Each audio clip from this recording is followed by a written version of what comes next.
Hello there, YouTube. This is part 2 of the penny story, how it all began. I want to share a part of about that. I read a report online at that time that motivated me, inspired me to really spark, in the interest about the whole penny thing. I'm going back 7 years in time in Kissimmee, Florida. I read that somebody had auctioned off at an estate 4.2 million dollars worth auction, and guess what? It was all pennies. That was a big, like a spark in my mind, saying pennies. And then, of course, I began to go out and get some penny rolls. And God inspired me, don't go to like one bank and get a, like a $25 box. I'd go and, I had the time at the time, lots of time. And I'd get go to like 5 different places and 10 different places and get a penny roll and stuff. In the beginning, it was just opening the roll and finding out that, oh look, I found a bunch of Wheaties. It was a new thing to me. I had never seen anything like it. And by the time I left Kissimmee, Florida, I had 1,500 wheat cents in a jar that I just gave away to a friend of mine. She liked the, penny things, her and her daughter. And at that time also there was a garage sale. I got me a bike that weighed about 40 pounds. It was good exercise, and I opened up over 100 locations where my target was just to go get couple of penny rolls from each, $2-3 worth from each. God had inspired me, yes, God had inspired me that this would increase your chances of success. That means you're not fishing in a hole, you're fishing more like in an ocean. You've got different lines out, So I had over 100 locations, from Burger King to McDonald's to Walmart to shopping plazas, and I would call it like, hey, look, I'm opening new territories. It's like a business or something. It's a crusade. There was a time that it was lightning, thunder, clapping, raining, and I'm on a bicycle. It's 4:30 in the morning. I'm on a bicycle to do my little routes, to get my penny rolls. At that moment, I found the 1974 experimental scent that has at this moment 330,000 views and over 3,000 likes on it. I don't think anybody has found another one like it, because it seems to resemble a lot the aluminum scent as well. I just call it my $1 million penny. So that's pretty much it. Oh yeah, the forum thing. I did also the forum thing at that time. And that's something that I want to note really quickly, that I went to various forums and I posted, and I was actually barred from one of the forums for asking too many dumb questions, which is kind of funny now as I look back. I realized that I was finding a lot of things that were kind of like junk, or I didn't know, I couldn't decipher. I'm talking about a beginner who's just trying to understand the Lincoln scent. And it kind of made me angry that somebody would, they would say, this is, just junk or something like that. And it made me angry at that time, and I said, okay, I got to get educated about this stuff. And I spent about 4 to 6 months educating myself. That was the only way I said that you're going to come up to a semi-expert or expert level on the Lincoln scent. Is so much of the hand-eye-mind coordination that has to happen really, really fast. That means after the education, I began to understand a lot about sound, color.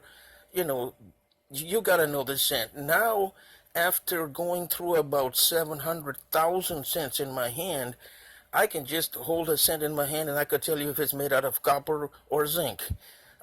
I could just tell you, should I even look in the back of the scent? Is this a close am, wide am? I know it. You have to know. If you want to be a treasure hunter for Lincoln scents, to make a story short, it's a sacrifice. The online thing is good, posting little pictures and asking, experts. Believe me, there's times that you can come across, and it has happened to me, and I will probably make this my next post about a 1940 scent that I found. If somebody wants to, this is an extreme case, but somebody wants to post a coin like that on a forum, they just tell you you're posting junk. But that's $1 million coin. And I would like to make that up for a different post. But anyway, this kind of wraps up that how it all began. About my side, why the penny thing? This is again something that I cleared with God, that it's okay, you can do it. And that's why I have been, I guess, you could say divinely lucky, but I do put forth, I did put forth a lot of effort. I put forth effort every single day. I try, not as much as I did back in Kissimmee, Florida. I work a job just like everybody else. So the reason the comments are shut off because I just don't have time to, rebuttal or this and that. I apologize. I am a working man just like possibly you are, out there, as a subscriber. And and that's where usually, I find most of my treasures is at work. Anyway, that wraps it up. And on this post, I have found a 2016 DDO. It was really hard to photograph to get inside this coin. I also am going to showcase a 2007 DDO, which was easier to photograph. But the reverse of this coin is unusual. It's a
in his